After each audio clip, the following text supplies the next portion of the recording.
ஏய் சாணி வண்டி தலையா, இத பார்த்தா பெட்டி கடை மாதிரி தெரியுதா? மளிகை கடைடா. ஊரு சொல்றதெல்லாம் இருக்கட்டும்டா, நீ என்ன வாங்க வந்தா? அதுக்கு வாட்டர் சர்வீஸ் பண்ண வந்தேன். ஏண்டா பேய்க்கு பேன் பாக்குற மாதிரி மூஞ்சி வச்சுக்கிட்டு அத நீ சொல்றியா? எல்லா பக்கமும் ரேட்டு கூட சொல்லாம புகார் கொடுக்குது. அதுக்கு என்ன செய்யறது? இஷ்டம் இருந்தா வாங்கு, இல்லையா போய் டவுன்ல வாங்கிக்க. நீ அப்படி வரியா? நீ எப்படி கடை எடுத்து நான் பார்க்க வேண்டாம். சரி, நீ என்ன எதிர்பார்க்கணும் தெரியாதா? கேளு.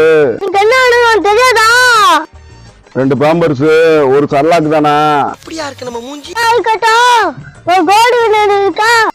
இந்தியாவுக்கு ஒலிம்பிக்ல கோல்டு வின்னர் வாங்கி கொடுக்க எனக்கு ஆசைதான்.